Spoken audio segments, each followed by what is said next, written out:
Welcome to the Outer Realm with Michelle DeRoche and Amelia Pisano. Airing live on the United Public Radio Network, 105.3 FM in New Orleans.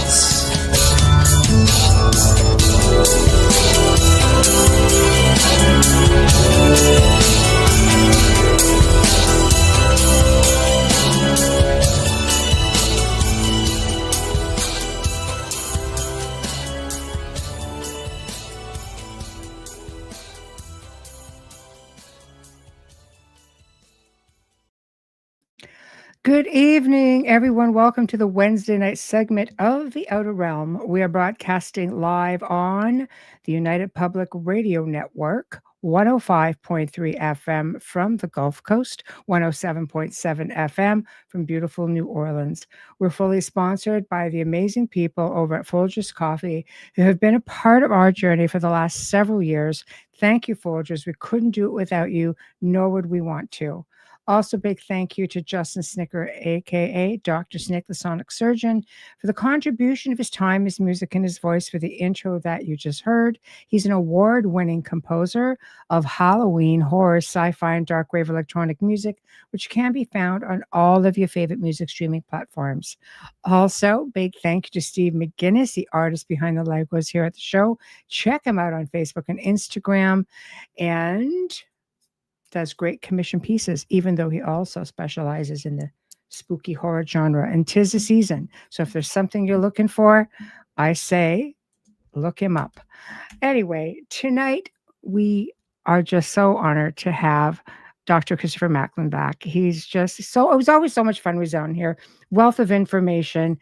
And tonight is not going to be any different. We're going to be exploring the realm of angels, multifaceted messengers and guardians, fallen, and we're going to be looking at their esoteric connections.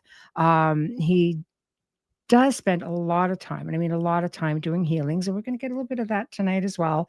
You guys can go ahead and look him up on his website. I put it in the stream for you all, and it's flashing across. And if you want it up again in the chat room, just let me know.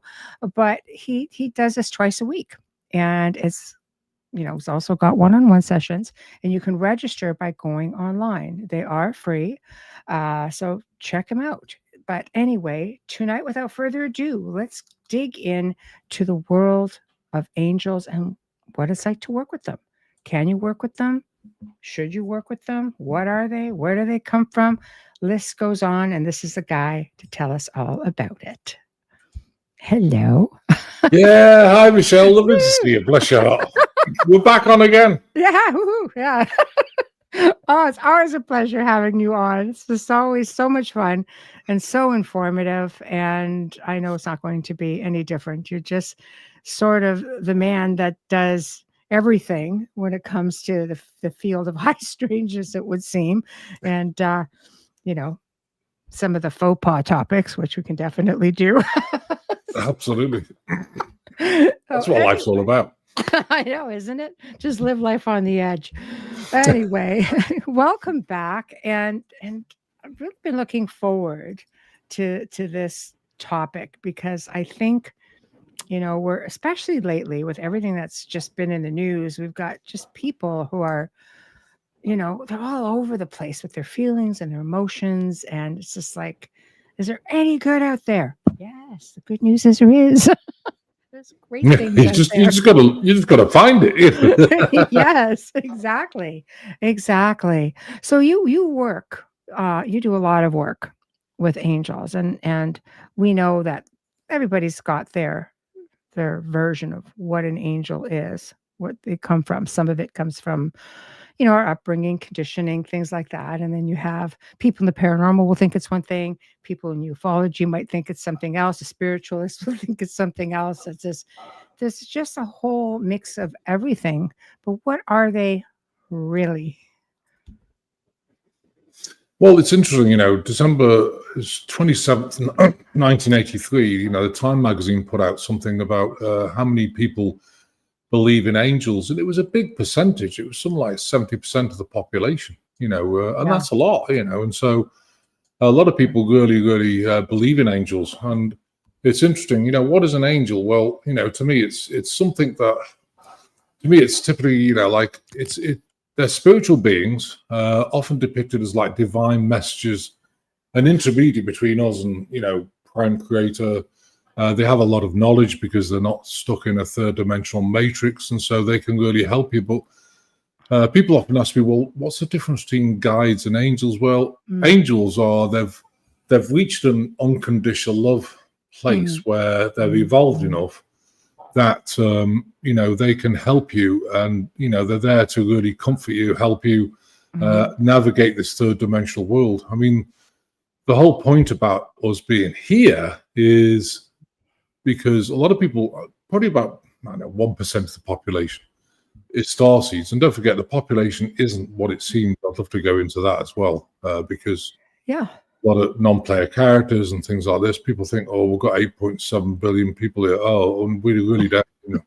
Not unless people really don't like television. And That's true. Yeah.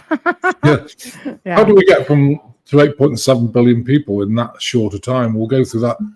Yeah. But they're there to help us. So, especially for starseed people. What are starseed people?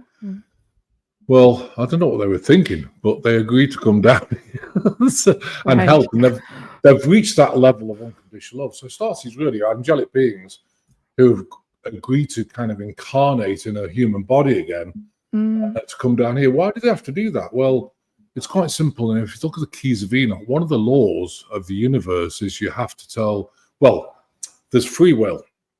If big things happen, they have to tell us what's happening through different things like Simpsons, whatever. But the biggest thing is that they're not allowed, even prime creator, the prime creator of all it is, God, whatever you want to call God. I define God as God, goddess, prime creator of all it is. God's in everywhere and everything. And I think because of that, no one can get involved without somebody being on this planet to get over that rule, to say, guys, we need help, come down. And that's why we're here. Now, of course, the cabal, Illuminati, whatever you want to call it, the people who are kind of trying to take over the world, they're not doing a very good job, but never mind. But, it's starting to all fall apart. But oops, but never mind. Yeah, oops. Bless them. You got to bless them. But they tried. But, they wanted to take over the world, put us in 15-minute cities and, eat bugs because, they wanted everything for themselves. And that's not happening. So at this time, a lot of starseed people were sent back over the last 4,000 years at different points to experience the change, because the change of this planet even over the last 20 years is so profound. I mean, sometimes I look out, am I in a spaceship or are we really still on planet Earth? Where is everybody? It looks a bit strange to me, and everyone's behaving differently. We're on a dying timeline. It's a patch timeline stuck together, but it's about to transition, and that's a good thing. So if you sit at home thinking, well, I don't fit in, starseed people, what makes you a starseed? Well, let's see. You don't fit in. Don't have normal human behavior. You don't talk behind people's backs. You're very honest, open, and raw. Just tell the truth, and people can view you as intense. Like, God, that person's intense. It's not. It's just you're telling the truth, and it's triggering people because it's bringing all their trauma up of what they've had. You don't fit in. You like to isolate. You feel the energies. I mean, at the moment, the energy's off the charts. People are struggling to eat. I don't know about you, but every day I think, what do I want for dinner? I don't feel like anything. And you go through all the different things. It's true, and you want to be left alone. Do you ever notice that? Yeah, you want to be left alone. Yeah, give me the wine. Let your mind go. Yeah. Tipples are in, Yes. but not too many. But to be honest, people said to me, "Have a glass of wine." Listen, it's okay. In this world, well, is it going to harm me? I said, I wouldn't even worry about it. If you look at the food, if you look at the air, if you look at everything, manipulation in every way, including mainstream media.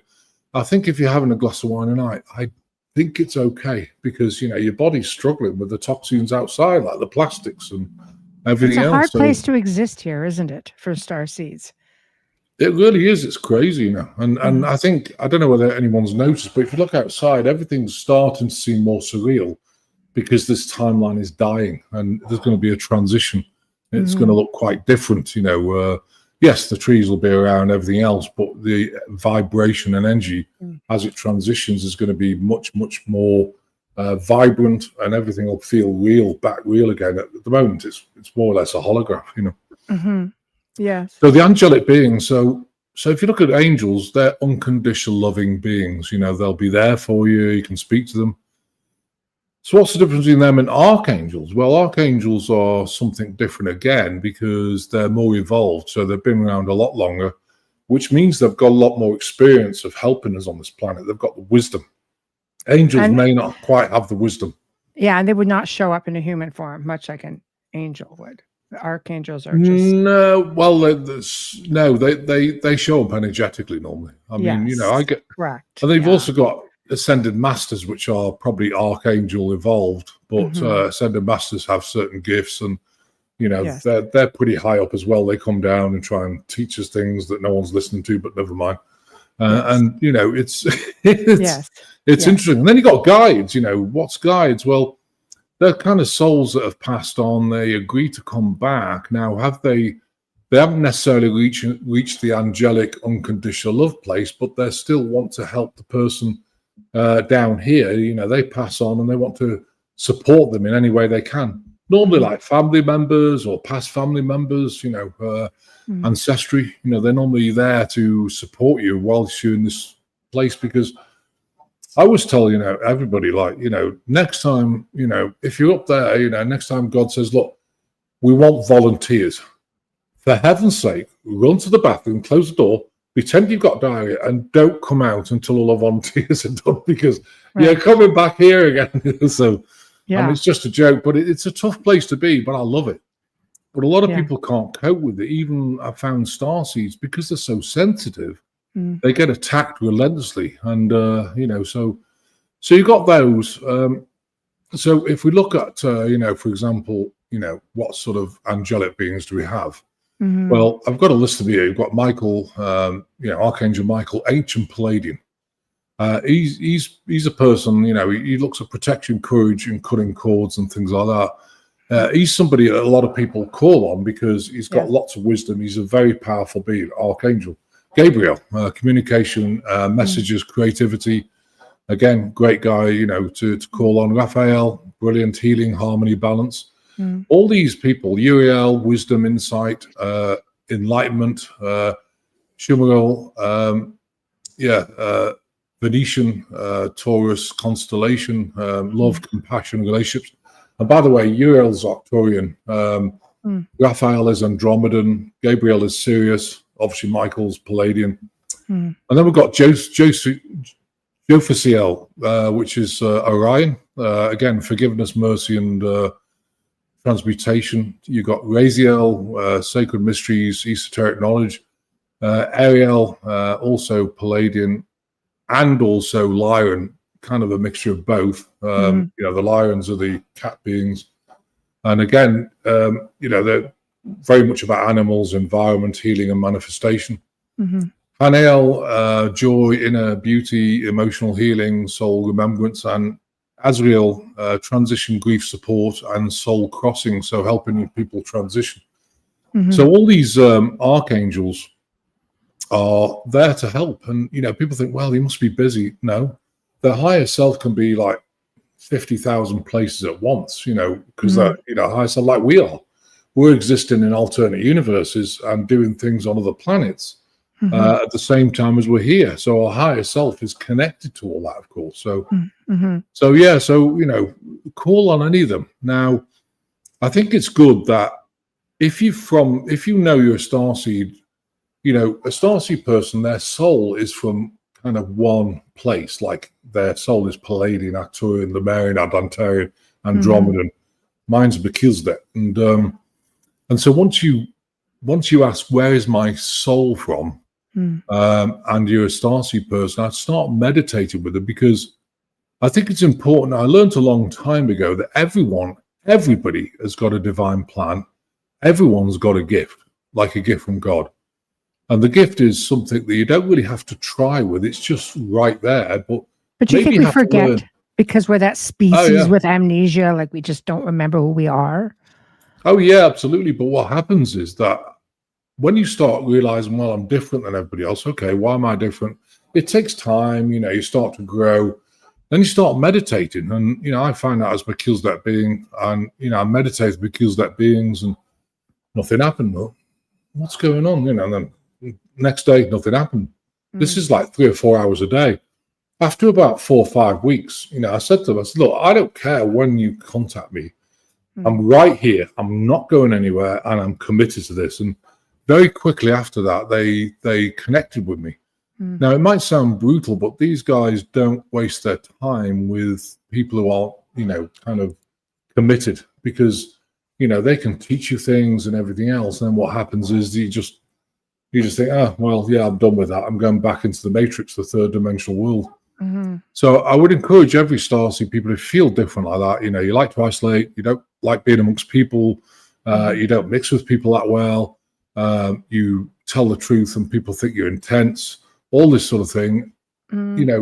Try and navigate your world and detach from this matrix, and find a world where you can find maybe 1 or 2 people who resonate with you, and just hang out with them and enjoy yourself. Can I ask this to maybe, is it something that could be added to that list?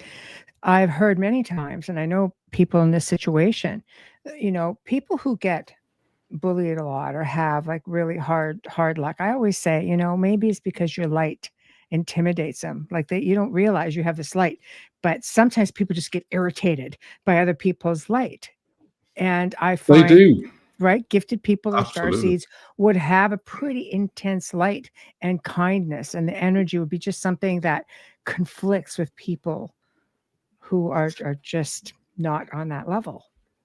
Well, I've seen a few instances lately, and, actually a number of instances, with clients where they've said, like one lady went out with 6 people and she was having a drink, and she just told this lady a truth, and it was perfectly true.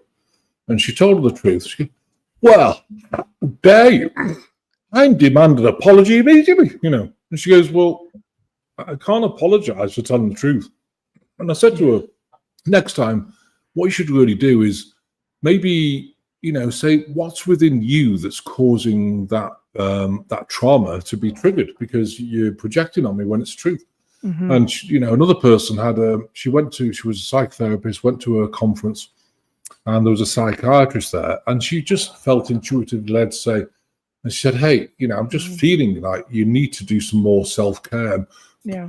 She burst into tears, and she was comforted for about an hour, and she felt bad about it. I said, don't feel bad about it. It's good, because what you're doing is you're bringing that trauma out, and people can identify and start working on it. I think also, what happens as well is, for the average person in the street, I would say 97% of people who come to me have got some sort of attachment, whether it's Anunnaki, fallen angels, Draconian, Luciferian, snake beings, what's it called, Archons, and all these beings attach you. So when you go near with your beautiful energy, that being's go, oh God, and then it gets all reactive and snarly, and so it's projecting through that person. So when the person gets nasty, it's not them per se; it's the actual entity within that's projecting through them. So again, it all comes back to me to forgiveness. Forgive people.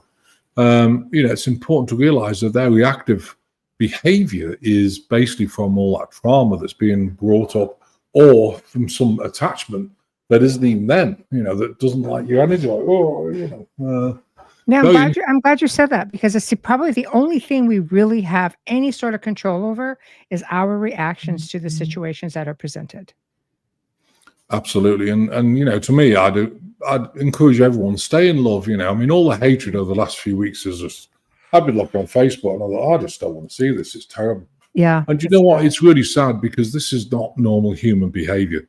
There's something wrong with this picture. And yes, people have been programmed, they've been manipulated.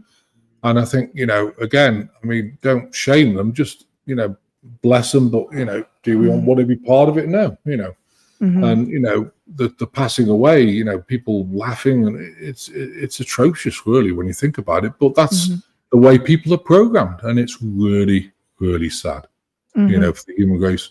I was talking to a friend of mine, and it's funny because I said, I feel so sad, like mortified. And I can't put my finger on it. And, you know, for humanity, she goes, it's heartbreak. I said, that's a brilliant word. Mm-hmm. It's heartbreak for humanity. And I don't know about you, Michelle, Mm-hmm. I feel like that, you know, like heartbroken. I feel heartbroken, to be honest, not so much just for the people, but more for the planet, the environment, the things that are going on out there. I think when we are truly connected, you know, to Gaia, you feel all of that vibration. You just can't help but. And I think if more people were connected, maybe we would feel a little bit lighter.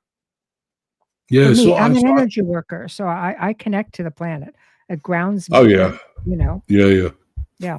No, I absolutely agree. Someone, I remember watching a little reel that just came up from nowhere. And it said, do you ever feel as though you're kind of stuck in some vessel where you're, how did you describe it? Not rotting, but decaying, I think. He said decaying from inside out. Mm-hmm. And I thought that's a very good description because a lot of people are seeing that. You know, I mean, we work on about 3,000 people a week. Mm-hmm. And it's a lot of people, and so many people are asking for help at the moment. Mm-hmm. I feel like, you know, as a worker, you know, doing, I don't know the word light worker, but, you know, as a practitioner of energy work. Yeah. I work both sides, really. It's you know. Yeah. But I think what we're doing is actually holding people up, you know, to give them encouragement to get them through this transition, because people are really struggling right now. Bless their hearts, you know. Mm-hmm. And I feel for them. So absolutely. It is difficult. I do have a question here for you as well. Can empathy caused by trauma be embedded in our DNA? If so, they seek for our empathy through our DNA? I'll leave that up for you. Well, the DNA, the light body is affected. Your DNA per se, I mean, it is affected by emotion, but mainly the light body, because, of course, you know, if you're ingesting, I mean, the average person who's awake is probably, you know, ingesting 150,000 layers of emotion. It's way too much around the heart. That's why the heart struggles. And so, you know, to get rid of it, we have a fast track method of being able to, through psychic surgery, they go within, and I'm going to demonstrate if I can tonight, because, you know, talk is cheap, and I think it's great to do a demonstration. But they go within, they look for your biggest emotion affecting you right now. They pull that layer of energy out, and then you breathe it out, and the next. And, you know, we could do a lot with that. And, but it affects the light body. Does it affect the DNA? Not really. I mean, there's other instruments that affect the DNA, you know, on the planet, like weaponry, whatever. And that really does affect the DNA, but especially transmissional frequencies. That's why, you know, even when you're born, is your DNA the blueprint in the Akashic records it should be? And the answer is no, you know, not at all, you know. So, and so, you know, once you get your DNA back to the blueprint, your DNA, RNA, immune system's all connected, so immune system's better. In addition to that, what's happening at the moment with the changes in people's DNA from certain instruments, once the DNA's changed, your soul is not compatible with your body, and so your soul lifts out, you know, and then, you know, you're checked out, and in come archons or some other being to take over the body. It's very interesting. That is really interesting when you say that, because I mean, how do you know if you've got something like that attached to you, or what it could be? You know, like I'm asking, obviously, because not a lot of people know. I've had these things come right through communication devices. You know. Oh yeah, they do, especially Luciferians. I mean, I don't even know, but the big corporations, I won't mention any names, but big corporations who produce music, they have a altar at the back where they do a ritual, and every time that music is played, the Luciferians come through that music, you know, because they're around. They don't actually come through the, you know, the wiring. They just, as soon as they hear that music, they're attracted to it, and they're going to affect that person. And, you know, I've seen people like they put some music on, oh my God, yeah, I felt attacked. And yeah. So what are the symptoms? If you've got an attachment, what are the symptoms? And well, let's take the different beings. So let's look at the negative ones, because the fallen angels. So you've got Anunnaki Draconians. They look like reptiles. They're very tall, like 10 foot 7. They look a little bit like a velociraptor. They stand on two legs. Mm-hmm. And what they do is, of course, in the fourth dimension, they're solid. Here, they're an energy, so they attach to you. So they sit in the abdomen, hang on the shoulders and neck. So the abdomen is low vibration, which means your intestines in the lower end isn't working. So you may get a lot of gurgling, By the way, the Latin for gurgling is called fartum hysterectomus. But you get a lot of gurgling, you don't digest properly. It also sits over the liver, so your liver's low, so it's not processing the toxins of your body, so you get a heavy head. It also affects the kidneys, especially the adrenals, so you're exhausted all the time. Hangs on the neck or the shoulders, so they're always tight. And it taps in the lower back. Over a period of time, with the energy, it will damage the L4, L5 disc. So you get disc issues on the lower back, L4, L5. And it'll send you negative thoughts. Like, for example, if you go out to work, you get these thoughts like, God, the boss hates you. No one likes you here. Why are you here? You should just leave. And he's about to fire. You get these horrible thoughts. But always think about this. They're always you thoughts. They're not I thoughts. Again, the universal law, they can't instill into your brain an I thought because it's against the universal rule. So it's always a you thought. And it's very quick for people to turn that around. Saying, I think it's an I thought. I mean, I take these things out weekly. I mean, they call it exorcism. I don't know. I just call it removing them because they're very destructive of the body. So what else have we got? You've got first and second dimensional entities, scarab beetle type things, octopus type things, jellyfish type things. They sit in the body. They block the meridians. They can sit on the crown and block your crown like a jellyfish thing. You can't see it. Luckily, I can see through the veil, so I can see them. I can actually, when people, I only do sessions over the phone or through social media, not social media, things like Zoom. Well, I don't use Zoom actually.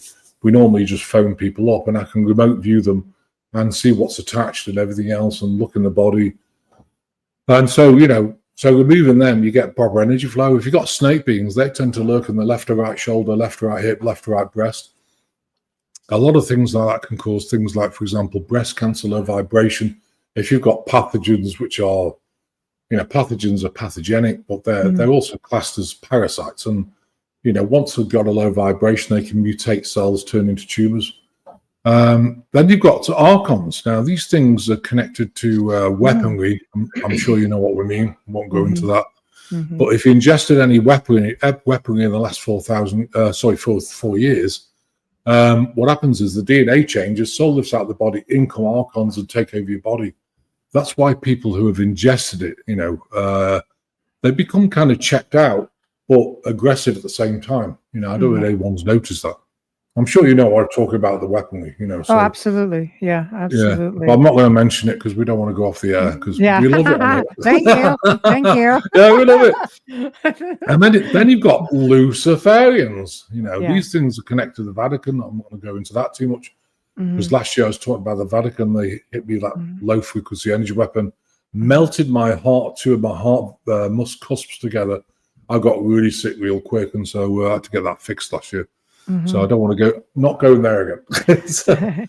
So what do you do, Christopher, when there are people who believe, like you have certain angelic that come from certain star systems or like the Pleiadians and such, right? The Orions. Or what about those who do come from, let's say, the Draco system, and the people who are, because I've met people who just very gifted people who are like, no, I have past lives, like memories, crazy implanted memories, perhaps, of being around these beings, but like in a community, like it just seems to go back, So what do you do? Very often there's a lot of shapeshifters here. So if you, how do you identify them? Very easy. So first of all, you get this gut feeling like there's something not right about this person. They feel very dark. You can feel it in your chest. So if you believe that someone's a shapeshifter and has shifted out of reptilian into human form, then, and I wouldn't say this prayer out loud in front of them, but what you could do is look at them, ground yourself, do it in your mind. I am of God. I ground myself to the earth. Dear God, I command you, show this person in their true form. And I thank you, God, send you my unconditional love, so be it. What will happen is that a reptilian overlay, it's like you can see it vividly. It's like a kind of opaque overlay comes around them in their true form. You think, oh, not good, so yeah. So you can identify these, but you can normally tell. I mean, I can actually see them because I look through the veil. Like, oh, yeah, you're Anunnaki, you're Draconian, whatever it is. And, it's bad when you go to a restaurant. Luckily, I can switch it off because otherwise, I remember I didn't switch it off. Walked into a restaurant and all these entities like, oh, blimey, there's one in the corner. Right, let's switch it off. I don't want to see them, and then we had dinner and I thought, I better get out of here pretty quick. Yeah. You can feel them, They do, yeah. Because they will shapeshift. Mind you, some people say, well, they project you how they want you to see them as well. So, but you see a lot of people and the eyes start doing these crazy things. Kat says, some people say that reptilians are good and some are not. How does one know? Well, there are there's ones who've redeemed themselves. There's Anunnaki redeemed themselves. Not so much Draconian. There is a couple of good Luciferians. So I think you have to really, and this is a good thing about channeling as well. This is really important. Ask the being if it appears or if they're in front of you. Ask them. Use your intuition. Is this a good being? Yes or no? And if you get a no. Normally you can tell because you get that dark feeling. I remember when I was 4, I was in my bedroom. I think I've probably mentioned it on the show before, but I was in my bedroom looking in the corner. Wow, there's like a dinosaur thing in the corner. Dad, there's a dinosaur, and he comes running up. And he read my book. He said, I remember that, Yeah. And it was a big old Anunnaki, like a reptile thing. And, oh my gosh, and he said, where? It's there, and he couldn't see it. And I thought, oh, he can't see it. So I'll just have a nightmare, go back to sleep, So, okay. So I turned over, I was looking at it, and it was still there, and it didn't look very happy. I could feel the energy, and from somewhere, even at the age of 4, I just came out and said, get out of my room, and it went. I thought, oh, that worked, So, and from there, I managed to navigate them, and they stopped turning up. But they do turn up, they mess with you. I've had people attacked by them in bed, raped, all this sort of thing. You can feel it, and it's not okay. And so to me, the biggest thing is the biggest instrument to get rid of those things is really we have a 27 Esoteric Merkaba field prayer. And if you put that 27 Esoteric Merkaba field, which is on the website, if you say that 3 times a day, it will keep these entities out. Because one thing about healing is this, if you give people some energy, it raises their vibration a bit, and then they leave and the vibration goes down. They're vulnerable, so they need protection right through the healing stage. But the biggest thing about healing, of course, is getting rid of all the trauma and emotion, those layers. And, we still normally, with a one-to-one session, I start off at 81, and that's a lot of emotion to release layers in one go. Why can we do that? Because when the Melchizedek beings pull out the end layer of energy and you breathe it out, then the next one, you get a reaction, maybe 2 hours next day, you can feel the residual of that energy, but the energy's gone. So you just feel the residual of the collective of those 81 releases. And we're just going to do a couple tonight, if you're okay with that, and in the demonstration. Yeah, of course. So it's interesting. Next question. Can a location affect the amount of attachments that you receive, or is it who you are, I guess, which attracts them? Now, location can definitely, especially, for example, I've found a lot of issues over here, and I've got a lady who's got, 136 slaughtered Native Americans under a house, and she's got so many problems with it. Because, they were slaughtered. Of course, the souls are still there. They vow to look after the land. They're really upset and fed up, and so they're all angry. And then because of that anger, it's like a Billy Watt bull. Come on, Anunnaki Draconians come in as well. So she's got entities in the house. She's got earthbound spirits that are upset, 137. Because about Native Americans, you can't just say, well, leave, and I command you leave. It doesn't work like that because they're earthbound spirits. So I did a ceremony once, and I'll give you a little story. So I had this lady, she was flipping houses. And she was actually in Springfield, about 40 minutes away from here.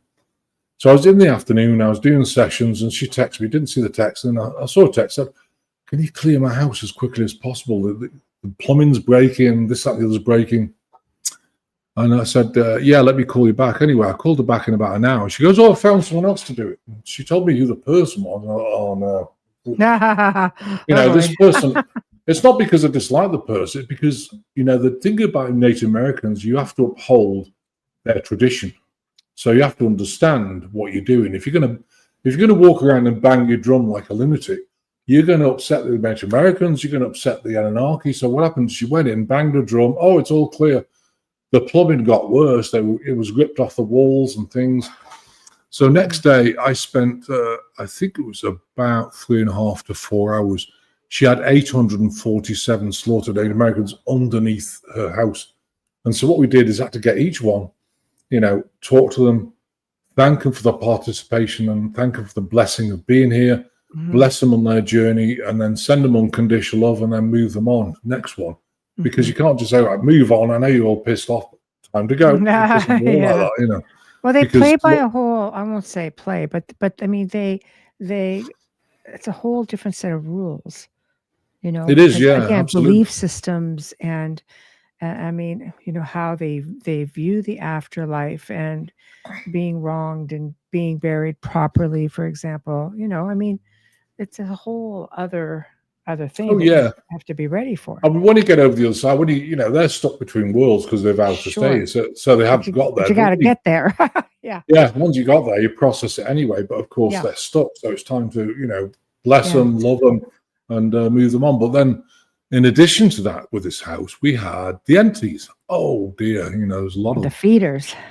Well, what happens with them is, I don't know if you know this, but when you get a house with entities in it, they can put energetic symbology on the walls. It's like putting a building watt bulb out and saying, guys, come on here, we've got a negative party, so they all come rushing in. And so we have to actually literally comb this energetic symbology off the wall, remove all the entities, remove all the low vibrational energy, and then reverse a portal and flood unconditional love of God energy. And after a while, I normally go for 7 days, and after a while, it'll just feel like, wow, it feels much better. So I do a lot of that. Yeah. It's bad. It's a lot of work. I don't think sometimes It people really think it's is. like waving a magic wand. Oh, not always. No, not at all. No. Not at all. Next question, Polly. Can disclosure be a personalized process of awakening more than a massive landing per se?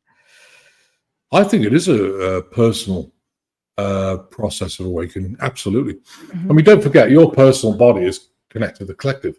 But, we've got to remember, there's probably 75 to 80% of people on this planet, NPCs, non-player characters. So they're either solid holographic inserts where you can touch them and you feel them, but they're kind of checked out. They can't do a monologue, or they're born in pods. Now, I always talk to people, say, well, why don't you get a soul in a pod? Well, the answer is because you need that God energy around a woman's womb. You cannot get a human soul without that God energy.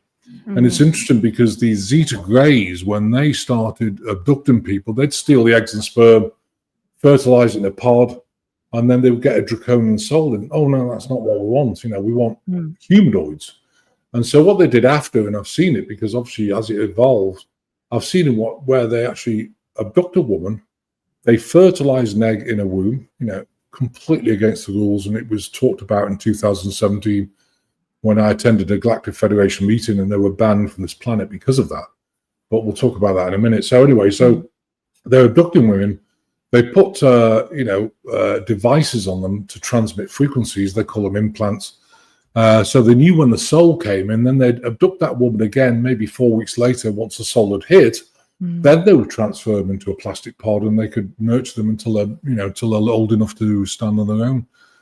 That was an evil process, obviously, we know all signed up for that, started off with Hitler and moved on over here with paperclip and carried on, but they were actually taken off the planet in 2017. I actually attended the meeting along with 2 other Melchizedek beings. And, when you think about it, it's free will. Yes, it's free will. But, if something violates humanity, where they're stealing body parts without your permission, then they've got a problem. So we sat at this meeting, there's about 10,000-ish beings there, I don't know how many.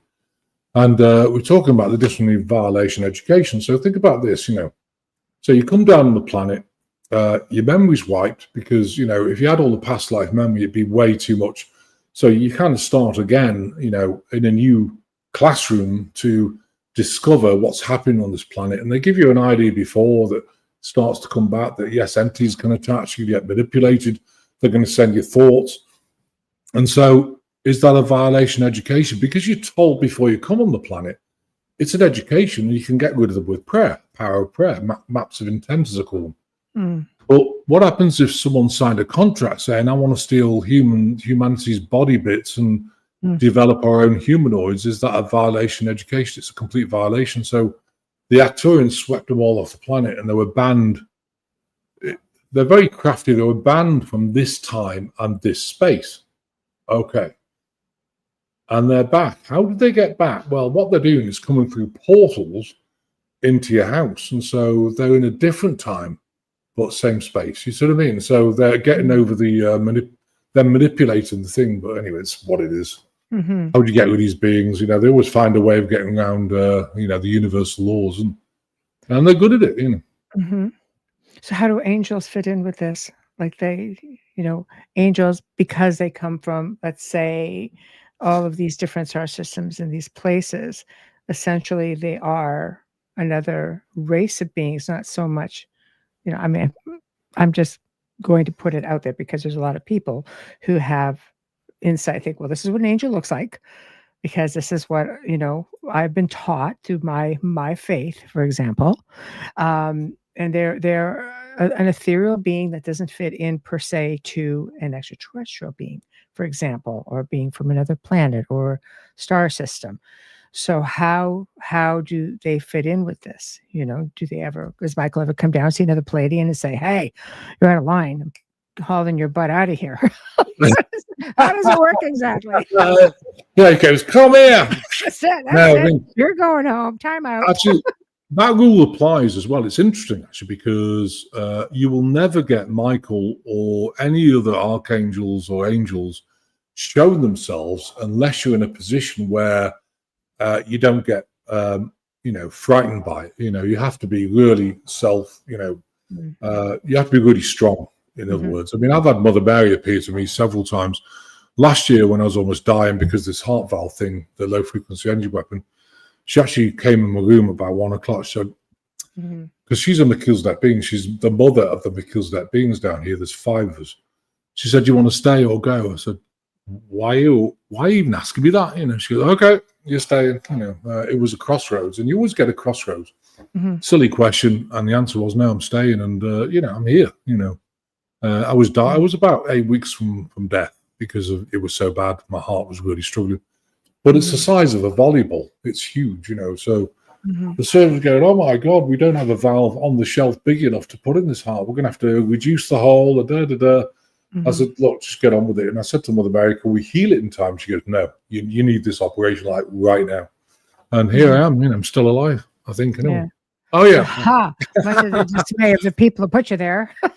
So, well, darn it. That's the 290th time. I've been dusted with all sorts of weaponry, bio things, and whatever. I got really sick many times of different things, and yeah, we're still here. And that's the thing about it. What you were saying earlier about, I think a lot of people have extreme events happen in their life. I think the more old your soul is, the more events you need to really help you step up, because you need those experiences to really make you grow and take your power back. I was talking to someone the other day. It's interesting, and they said, well, they were talking about faith, and the faith of, for example, it's my belief that if you have absolute faith, say you've got somebody pointed a gun at you and just about to squeeze the trigger, what happens? Well, you can either say, "Oh my God, I'm going to die," and the universe won't create a new reality, and they'll shoot you, and you're going to die. Did you make that happen? Well, you didn't, but you did, because you didn't have the faith to say, "You know what, it's not going to happen." But if you turn around and say, "You know what, you're not going to touch me, full stop," and you really believe it. I'm not talking about just, oh yeah, you can't touch me. I'm talking about having that absolute no fear, like you're not doing it. If you really have that absolute faith, and it's the strength within you, the universe will create a new reality. I've seen it, and so yeah, but there's not that many people on this planet with that level of strength and faith, I don't think. I think faith is the big one. It's believe. People have a hard time believing in themselves. It's easier sometimes to believe. Like, for example, I'll just use the paranormal for an instance. It's easier for someone to believe that there's something really malevolent within their space that's causing them a lot of angst, or trying to frighten them, than it is for them to think, like psychokinesis, projecting energy, that I am a powerful being that can create all of this incredible stuff to happen. It's just easier. I don't think people have enough faith in themselves as to the power they actually hold. They definitely don't. I mean, people have no idea, I think. A lot of people have no idea. And they say, well, how do you do it? Well, the answer is, first of all, you've got to really work on yourself and start ridding yourself of that trauma. Once you've got rid of a lot of the trauma, you feel more powerful. Wow, I feel amazing. And then what happens is that, you get to a level where you can manifest anything. I mean, when I went bankrupt in 2007, that was at my lowest point. I was in the south of England. I was living out of a car, a Volkswagen Polo, and I'm 6'5", so it wasn't the best, but I had all my stuff like pantaloons in the back and whatever, shirts and things, and and I was sitting there, grey, by the sea, bawling my eyes out, thinking no one cares. And then the thing that turned it around for me was, no one gives a damn, So I realized that the only way was the beings, off-planet beings, they're there 24/7 for you. And I realized that they're there 24/7. If you need something at 3 o'clock in the morning, you wake up, you ask them, they'll tell you. And once you connect with them, that to me, as a starseed person, is key. But they also show you as well the God gift you have. They will teach you how to work with it. I mean, people say, well, I want to do healing. Well, it doesn't quite work like that. It took me 4 years, meditation, 4 to 6 hours a day to understand cause and effect. And, when I got here, I really focused on things like Morgellons and Lyme disease, all these bioweaponry diseases. And, now we've got a protocol that strips it all out. It takes the whole stuff out of your body and resets the DNA. But it took me a while to develop that protocol. It's quite complex. It's quantum timeline splitting and, all sorts of things. So but I would encourage people. People say, well, where do I start? I said, by meditating. Don't go with other people's, to me, their techniques, because that's their technique they've learned from their angelic beings. Yours might be different, so your technique is going to vary considerably. And so that's what I was doing.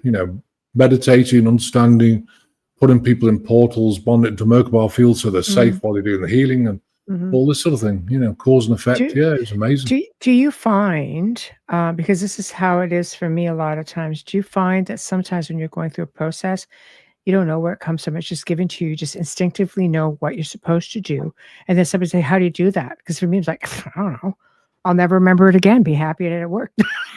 It's like, I don't freaking know where it came. It came. I instinctively knew what I had to do and just applied it. And this is not with people, this is planetary stuff, right? But I knew what to do. I did it. And then when I went to think about a process again, I went, that was interesting. Do you well, it's like, you get guidance like that. You need to tweak this, do that instead, or add that in. But also, I've had epiphanies like 2 o'clock, 3 o'clock in the morning, suddenly thinking about something. Suddenly the answer comes to it. Oh, leukemia, how does that work? Well, and I figured that one out. And a lot of it's to do with the liver. Liver drops low. If you've got too much toxicity in your body, it can't dump it all in fat cells. So it starts to actually damage the bone marrow. So, get the liver functioning, rebuild the bone marrow, and we've got rid of that a lot, but it was an epiphany. I thought, wow, and in fact, I was so excited about it. I remember going down the office at 2 and 3 in the morning and phoning this guy up in Ireland who was up, and he was actually blind, the guy, bless him. And I said, can I just check in with you? He said, yeah. And said, if I describe how leukemia works, will you tell me, if it's the right answer, yes or no. He goes, yeah, absolutely. So yeah, it's been amazing. What a journey. Well, downloads. There's always somebody that's going to give you the proper information just to help your own evolution in the work that you're doing, because you're clearly doing what it is that you're supposed to be doing.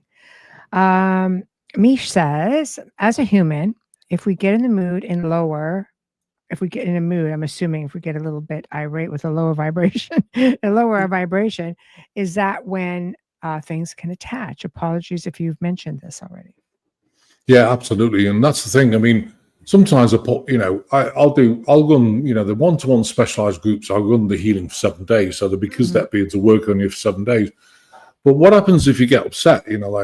Something happens, your mother says something, and you get angry and your vibration drops. The because that beings have to step back because they can only stay in your body if it maintains that frequency. So it slows down the healing. And even the protection can actually break down as well, because you just asked to put 27 esoteric Merkaba field, high vibration, sacred geometry around you, and yet, you just got upset. And so that's gone. And then what happens on emotion? These things ride in. And once they've attached, of course, you've got to get rid of them. So, yeah. All right. So now we're going to jump over again into the angelic topic. What is the difference between spirit angels and guardian angels? I mean, we have an idea of the guardian angels, but I have to say, I've never heard of a spirit angel. Well, spirit angels are just spirits who are, there for guardian angels to keep you safe. And you normally have one or two of them. They're very powerful beings. There might be a Lyran. I know my wife's got a Lyran, a very massive, tiger type being. But spirit angels are there kind of to share things if you ask them. They'll be around you a lot. The guardian's just there to guard you, and make sure things don't go crazy. Spirit angels, they're there, probably 5 or 6 of them to just help you if you're there and want, for example, you want to ask a question and get your intuition, they'll help with that, when you get that intuition. So here's something that maybe pertains to this. The theory is when we sleep, of course, that we don't remain in our bodies, that we leave the body, much like being in a coma. I mean, don't sleep in your car in the garage. No, you go out. It's, same idea. So I always feel like sometimes I've worked real hard at night. I come back and I feel like I've slept all bloody night and soundly, but I'm exhausted. Oh my God, I'm exhausted. Could that be a definition of a spirit angel, as our essence leaves and we still go help guide people or do things, bring people over, answer questions, pretty much how you're describing spirit angels? Yeah, I mean, yes, we can help other people, but a lot of times, especially now, a lot of people are finding that, like, they wake up, they're absolutely exhausted and wiped, and wow, I've just slept for like 8 hours. What's happening? I'd advise you this. I'll tell you how to stop it in a sec, because you can't. If you don't ask to stop, they'll take you every single night because you haven't said stop. Right. And so what happens, of course, you go out, you're in a classroom, you might be learning some technology, you might be learning some other techniques of, how to heal, whatever you're doing. Or you might be, like you say, helping people on another planet. I've done that before. We've been in battles and things, helping people. And then you come back and so you're a spirit angel helping others, on different planets. So if you're getting exhausted a lot with that and you're going out of body a lot, which I do, then what you need to do is have a few nights reprieve. How do you get a reprieve? If you sit by the bed, ground yourself again. I am of God, because you're of God. I ground myself to the earth. And then I'd say, dear God, I command I do not go traveling tonight. And I thank you, God, said you my unconditional love. They'll stop it for that night. But if you don't say the next night, they'll take you again. So, yeah. I mean, I guess if you, like, for myself, I never even thought to say, sometimes I'll just say, God's sakes, let me get to sleep and let me think like I'm at least having a good one. And after that, it doesn't matter because I'm asleep. But it's so obviously that's why I'm tired all the time because off I go. But I'm one that I believe in that type of servitude. Like I know I'm here, as many of my line before me, it's all been about this sort of stuff. So it's kind of like you feel that obligation And in my back of my mind, if I'm needed, okay, then here I go. Yeah, I absolutely. just exist in zombie land the next day. It's Well, it's like, it's like being in a Yeah. coma. If you're in a coma, why are you in a Right. coma? Because your body's so sick. Yeah. And for example, like a car crash, you Yes. weren't ready for it. So what happens is your soul leaves the body and rips the umbilical cord. So that soul can't find its way back. I've been in many hospitals, where I've walked and, saw a person in a coma and, I've just looked through the window and said, is your body good enough to get your soul back? And I said, yeah, but it can't find its way back. Okay, let's get it. So I'll get the Melchizedek beings, track it down, bring the soul back. Oh boy. Bang, they wake up straight away. And Yeah. so I just walk on. Oh, they've just woke up. Dee, dee, dee, everyone's rushing in. They've just woken up, and it's what do they call it? A fisherman of souls, Yeah. fishing souls and bringing them back. Because this has been going on for like millennia, right? Oh, yeah.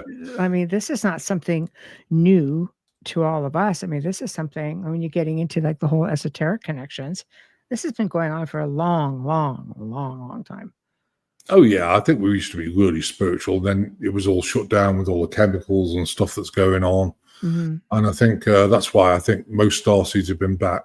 I've been back how many times? 1, 2, 3, about 6 times in the last 4,000 years to experience at different times, ready for right now. Mm-hmm. And I know all my lifetimes, they showed me what I did in the past lifetimes. Oh, well, I'm meant to be doing that now. Okay, let's get on with it.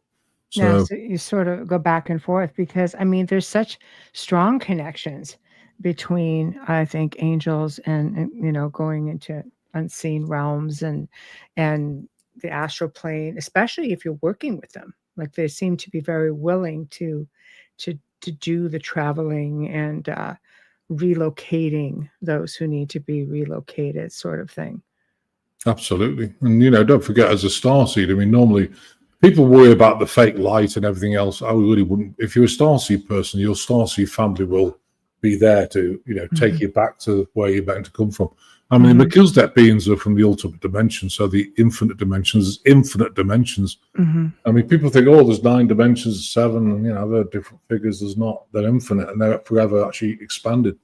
So it's really interesting, and people have a hard time with infinite, but yeah, it's interesting. Earth angels. Earth angels. What are earth angels? You hear the term a lot. Are those just, people who just do good by everyone else, or is there something deeper? No, I think Zedson, yeah. I think Earth angels are people who have evolved down here. I believe in human form where they don't judge. I mean, I love Jesus' teaching. I'm not a Christian by any means, but I love Jesus' teachings, and he teaches, don't judge, love people, do your best for them, serve to others. It's really that simple. And I think I abide my life by that. So, I help a lot of people. I never expect anything back from anybody because you never get it anyway. And one thing I've found, and, just be careful of this, you guys, if you do help people, people become entitled. So I tend to just help people. That's it. Okay, let's help the next one. That's it. But, I've had people in my life like work for the ministry and different things where they become entitled and actually really mean. You think, whoa, okay, well, it's time to terminate this relationship. You guys go your way and we'll carry on with the ministry. And that's okay because, what you got to do, I think, is set very strict boundaries, so what you don't want to do is have somebody sucking the life out of me. I do so much work at night, so I just want to relax and, oh, God, it's great. If someone's there asking you questions and sucking the life out of you, oh, could you do a healing now? No, this is my relaxation time, and you have to set boundaries with them. It works that way even with spirits, disembodied spirits who come in and everybody's got a message and they want something. It's like, oh God, back off. You do need to have those boundaries. It gets really, people are, I love helping people. I always have. From my standpoint, it's just usually dealing with hauntings or attachments and just different ways. I spent 20 years doing that. But I also find that after a while, some people, not all, on an average, people want to be educated. They want to learn how to protect themselves. I've always said I won't be here forever. one day I'm going to be dead, and then I want to be off. I don't want to keep coming back, and I got a whole other bunch of stuff that's going to happen to me up there. But it's a whole other thing. It's just working in the field and educating people on how they can help themselves. But often when people say, "Well, how do I repay?" So I don't ever want repay. I just want you to pay it forward. I don't care if you smile at somebody on the street. I don't care if you want to, donate to your favorite charity, donate to this, donate to that. Like, because I don't get into the involvements the way you do, for example. It's nothing. It's like comparing apples and oranges, maybe even a crab apple to a very big orange. This is very two different ends of the spectrum here. So with that, it's just like, do what makes you feel good, whereas you work sometimes like in long term with people, and you go way back down the stream of the lineage and the DNA and the healing, and because there is a lot of DNA and ancestral imprinting and some of that stuff. And yeah, and it's all from the soul, I mean, it's like when when you fertilize, you got 3 months to get a soul. When the soul comes through for the last 80 years, because the veil's so thin, it's not blocking all past life. So as the veil's got thinner and thinner, more past life stuff is coming through, and it's all the emotion and trauma, is in there. And once it bonds into the fetus, the emotion transfers the heart chakra, and the cellular memory transfers to the body. So you had your hand chopped off, you got pain in your wrist, and you've got a ton of emotion. That's why sometimes people say, "Why is my teeth all so anxiety good? And they've only been here for 2 years." And well, it's a lot to do with past life stuff, And, it's crazy. Which makes a lot of sense too, even through lineage, like people, for example, both my grandfathers were in the war, and I had Templars going back, way back. I mean, that seems to be a thing in the family through the lines of having like this warrior thing going on. Then I come in around, I'm like, I'm going to kick everybody's ass, because I've got that same warrior mentality that has been like, I'm picking up on whatever their ancestral, whatever all of that is, it does. We take that on. And I think a lot of people don't realize that we do take that on. We really are our ancestors in more ways than one. Well, I think also a lot of these things have been hijacked as well, like the Templars. The Knights Templar were the Knights of the Temples. Yeah. They were there, thousands of years ago to guard the pyramids, Yeah. And of course, what happened is the Masonic Lodge and, all these people, Cabal, they started infiltrating, and now it's look at all the secret societies. Yes. Yeah. Right. I mean, I brushed with the Knights Templar Society. In fact, it's funny, out of the blue, about, I would say 6 months ago, I won't tell you, well, I can't remember the name. Yeah. I had this Grand Master from England. Mm-hmm. He wrote to me on Facebook out of the blue. He said, "I'm the Grand Master of da. Can't remember the name of it." And he said, "Look us up on Facebook.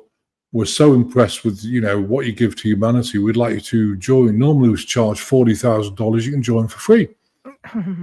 Okay. So anyway, I've got a couple of contacts, one really high up in the military. So I phoned him up. I said, "Could you check this, who this club out and see who they are?" Anyway, he got along. He spoke to the FBI and different people. Came back. He said, "Don't go anywhere near them. Don't do it." Don't do it. You're selling your soul." I said, "Okay, because." I mean, even if someone turned up here, and there's not many people who wouldn't do this. I mean, I'm not judging people. It's just they're all about money. But if someone turned up here and said, "Look, here's a check for $1 trillion or $500 billion. You shut your ministry right now. You go and buy an island, and I never want to see you again." Would I do it? I said, "No, I'm not doing it. Soul's not for sale. Sorry." No, money, and you really do have to look at it that way. Absolutely, you do. And we live in a physical place, a very materialistic place. It's very hard to separate for some people, the two. Oh yeah, I'm not interested in material goods. I mean, I think when I went bankrupt, it taught me a lot. Like, not interested in stuff. Don't care about cars. All I'm interested in is people and having great people around me and do my best for humanity. And I think what keeps me going is just seeing the change in people. So it's amazing. Yes.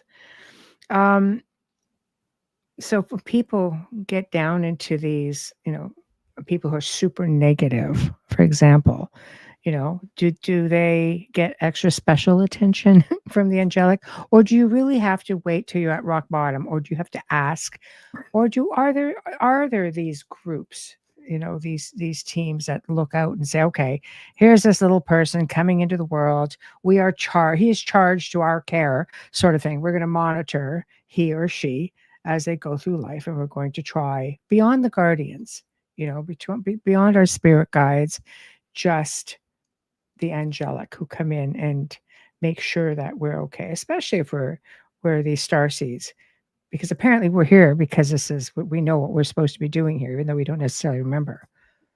Exactly, but they're not. But don't forget the Enoch books of Enoch. The laws of the universe means that they're not allowed to intervene without asking, even though it's a weak ask. Like, oh, I wish someone, Yeah. I mean, they're probably looking at stars. For heaven's sake, guys, come on, take your power back. Let's get out there and do stuff. But the problem, they've got depressed. They've had massive things happen in their life. I mean, look, I've had it. My dad berated me all the time. Mum wasn't there for me. 8 strokes, 2 days after I was born.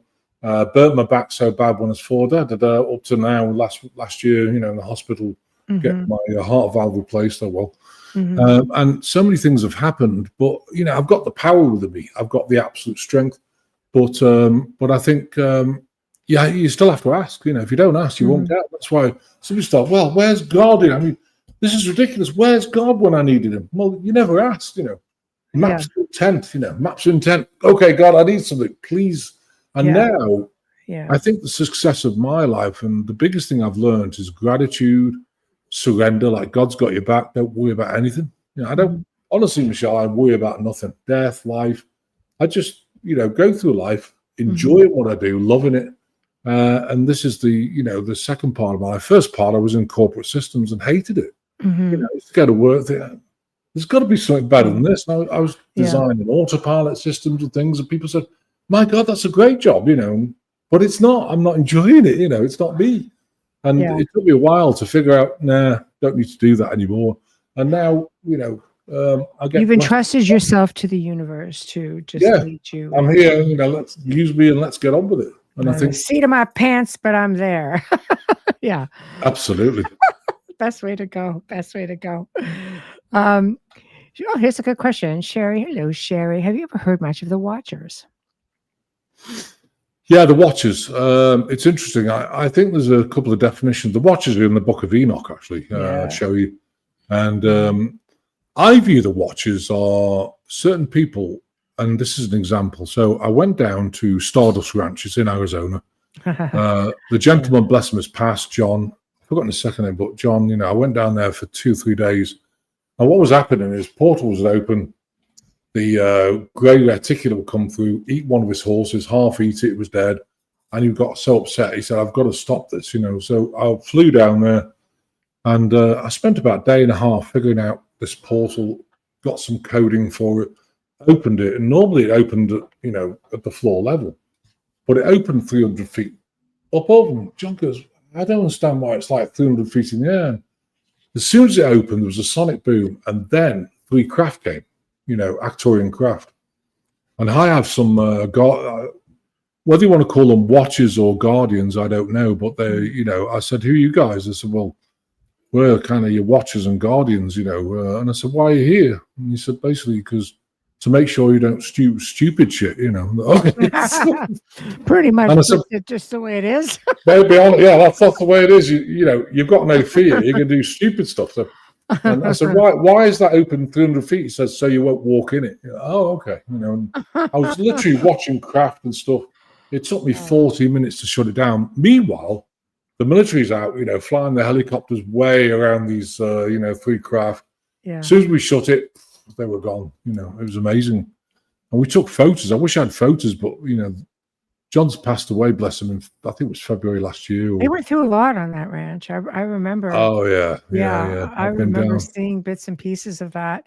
And I think there were, some groups that went in there to investigate, for television that sort of didn't help matters much. But it goes to show you that there are just some places that are, there are those power spots, and vortexes, portals. Yeah, absolutely. And you just don't know what you're walking into a lot of times,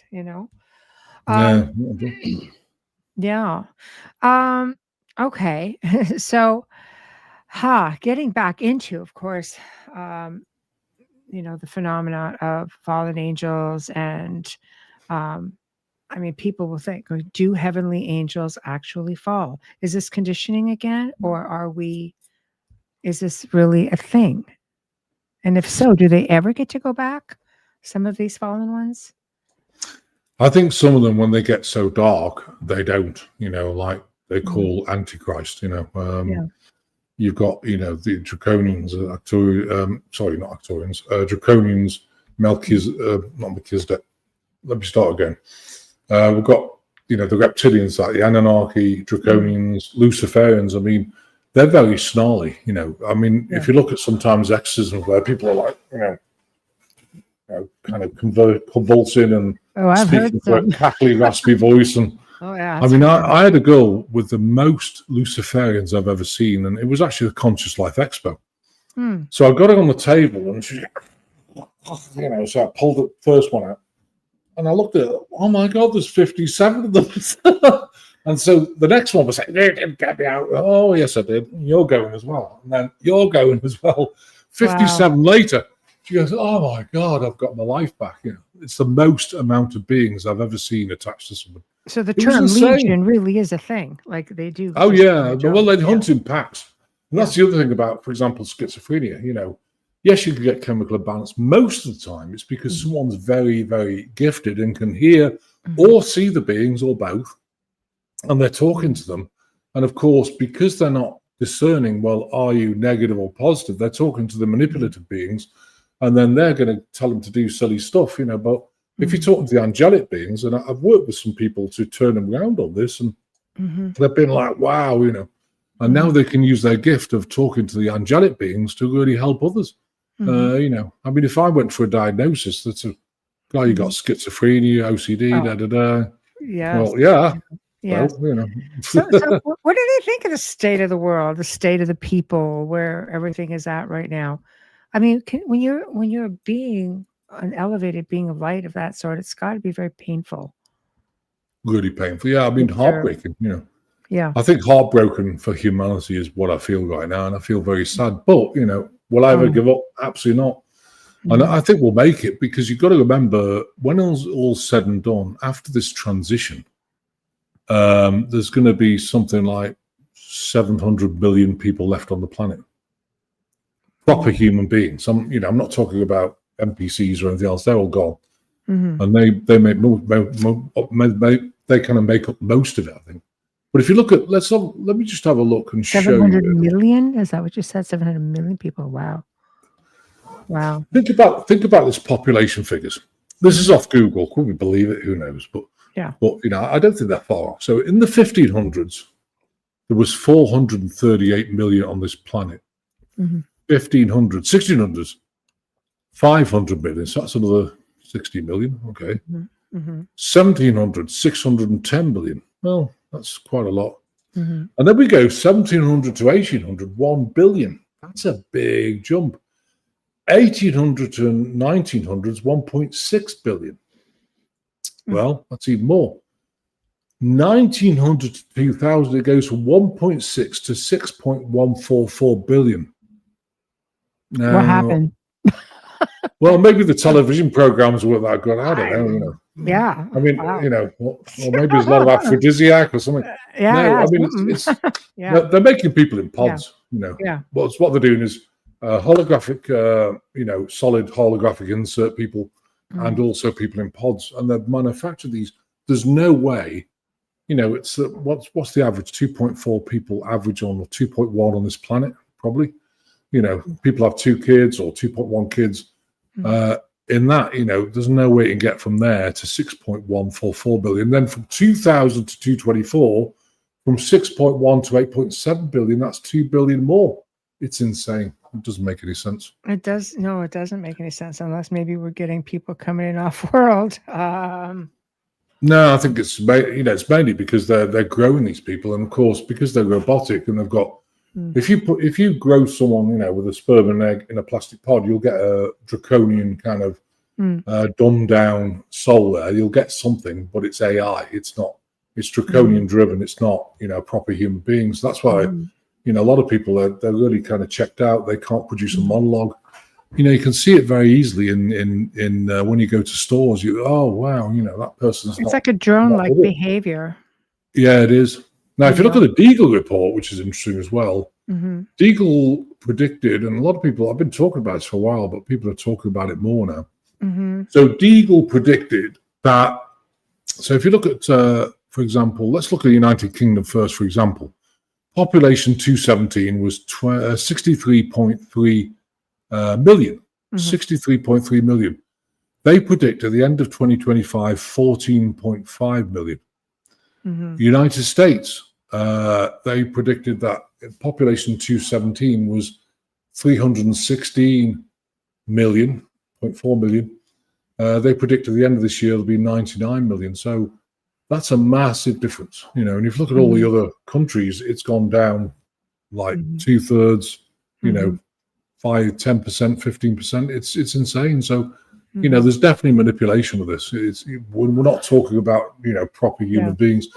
Plus that, you know, you can get, of course, you know, if you look at the music industry, if they do kind of rituals and things, they get in the club and then they become pretty satanic. And why is that? Because the attachments to them are so embedded that, you know, they're doing crazy stuff. Or they maybe, you know, come out of a pod and be a draconian AI person. Either one, you know. You know yourself, you know, even after death, it's not hard to remote view a spirit, and many of them are still with their attachments. That's the deal. You don't just get them here, you know. The end game. Oh yeah, they're interdimensional. It's essence. It's essence. Your food. It's that simple. You know, take it where you want, but don't believe everything that you're told in the process. You know, because when you get there, it's a whole different thing. So. Well, they're parasites, really. They're sucking your energy, and they're trying to go to the next level where you come back and they're still attached to you. And it's very important to get rid of these things, you know, so you can have a clear life. I mean, I got rid of them a long time ago, but the biggest thing, keeping them away, if you can work on your trauma and get your vibration way above them, where you know, I've taken my power back, I feel amazing. When you feel like that, you know, your vibration's so high, they can't even get anywhere near you because your energy goes out. I had a dowsing conference. Where were they? I've forgotten the name now, in Ozark. It was actually Little Rock, yeah. There's a dowsing institution there, and I went there, and they said, we want to just check how big your aura is, you know. And it went out. I kept walking, and they were dowsing. Keep walking, keep walking. Wow, keep walking, you know. 150 feet my energy was going out that they could detect. It was. They said, this is insane. I thought, well, that's interesting, you know. Yeah. Because I've really worked on myself, and my energy is really high, you know, so, yeah. Yeah. Which is, and that's pretty much how you stay grounded and how you stay clear. So you work with Mother Mary, you work with the Archangel Michael in your healing and in your work. Do you want to talk about that? And you might maybe get into a session if you so choose. I leave it to you as we're. Yeah. Well, you know, I work with a bunch of Angelic Beings. You know, Mother Mary's one of them. Yeah. Don't really want to mention the others because some are related to past life and different things. So, you know, but I work with several of them, including John the Baptist. He's a Melchizedek being as well. So, so we work with all these guys. They come in and basically through a portal, and they do psychic surgery and different things on your work. So, yeah, absolutely. So, so let's do a demonstration. Yeah, let's do that. That'll be fun. So if you're all okay with it, if someone doesn't want to participate, I would say, I do not want this healing now. And then the Melchizedek beings will know. So if you say that, if everyone wants a healing, then don't say anything because we're going to actually do a healing. So before we do the healing, I want to ground yourself. And don't forget, I define God as God, Goddess, prime creator of all that is.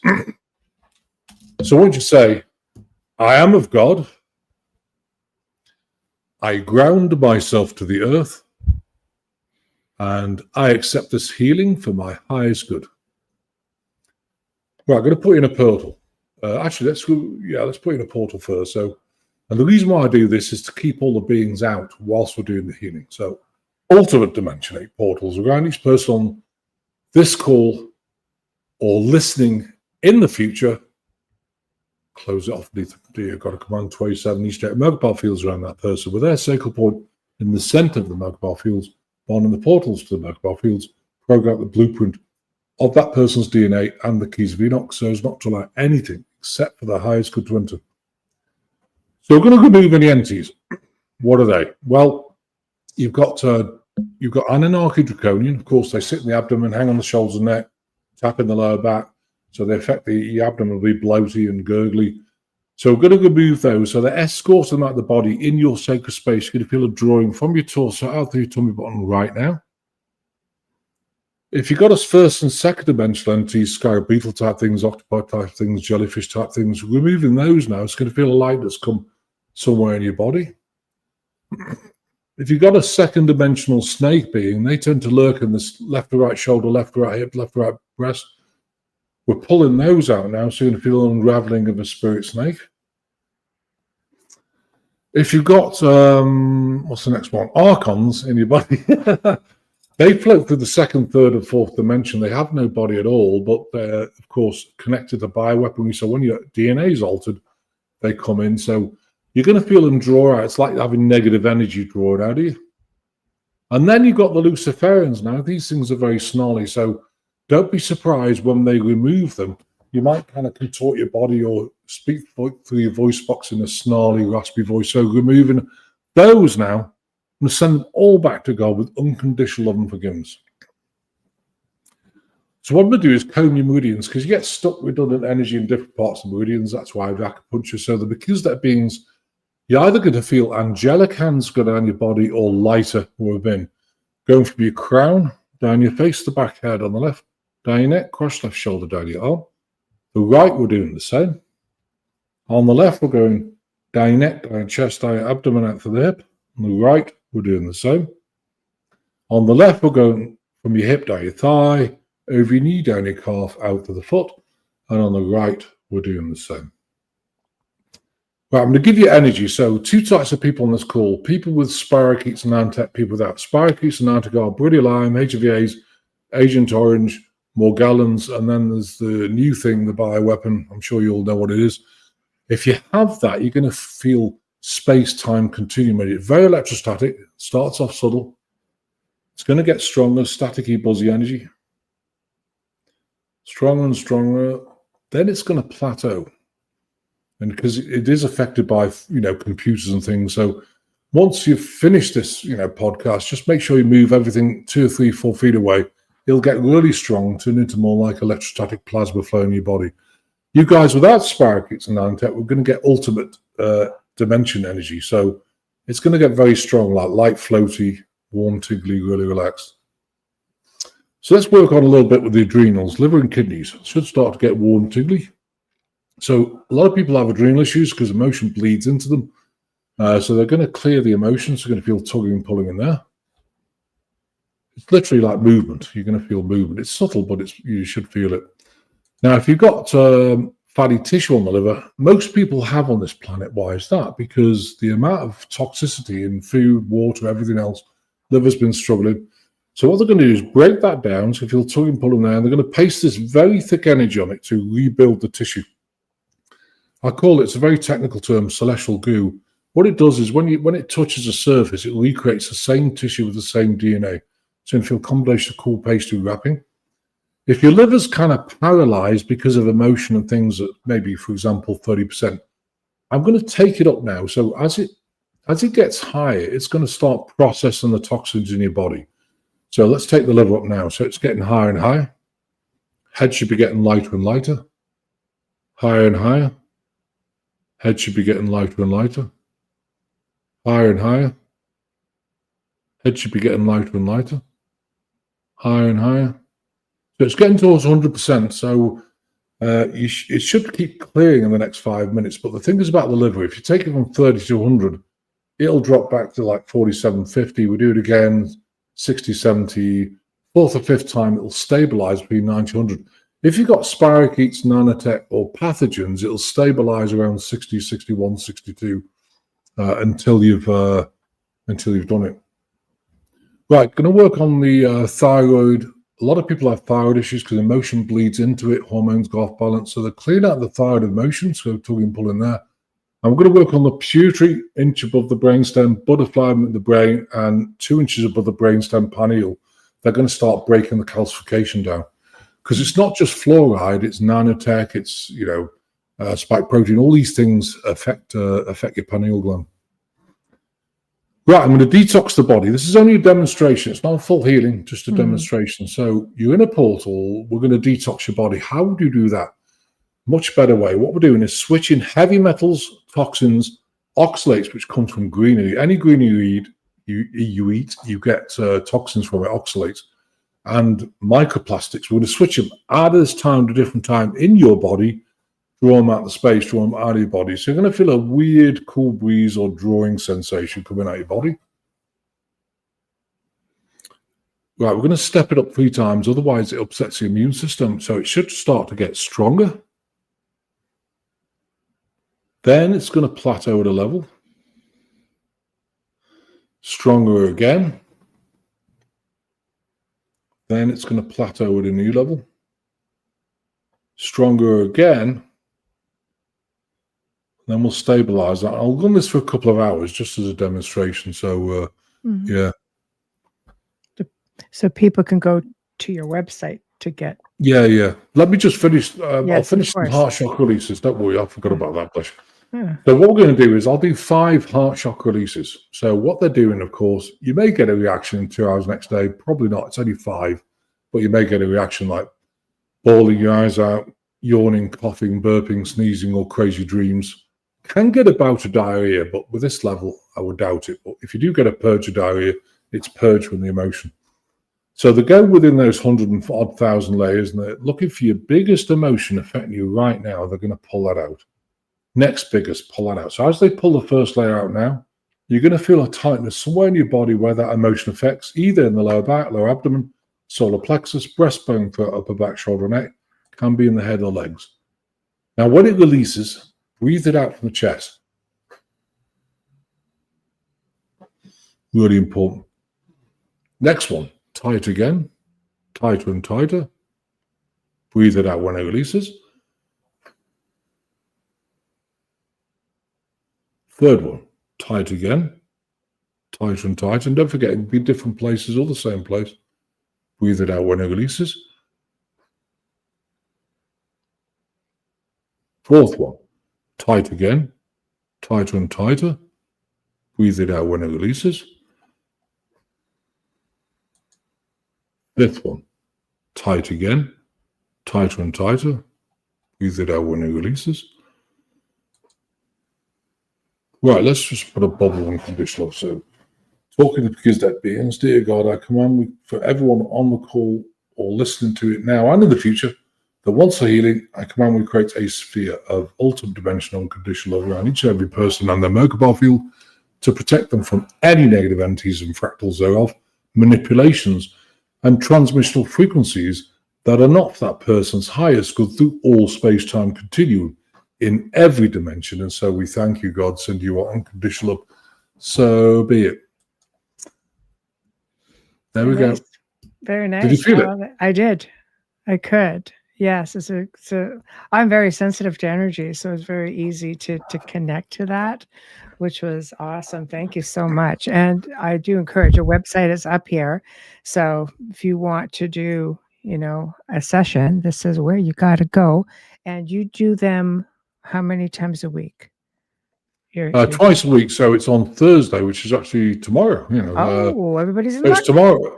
It's Yeah. 5 p.m. Central Time on Thursday and 11 a.m. Central Time on Saturday.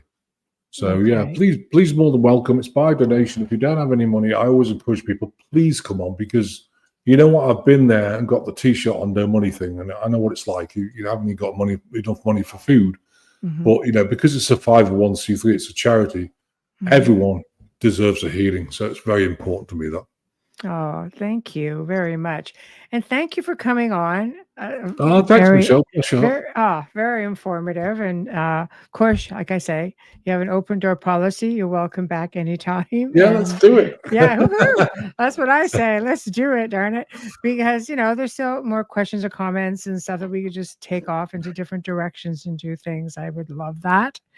And to everybody else, go and check out. If you get back into the very beginning of the stream, you will see. Well, actually, why don't I just do this? If I shut this off, it will let me copy and paste it again. And I will put this in there, and you're all welcome. Who loves you? Yeah, right here. So, so we're going to put this back right here. So just go and click the link, guys. There we are. There we are. There. So do that. Go peruse the website. There's a lot of great stuff on there.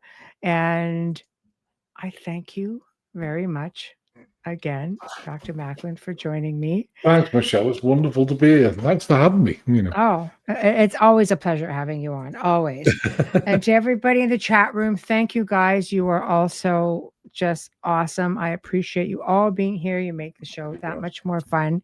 Tomorrow night, okay, we're doing it as per popular requests. We're talking Mothman.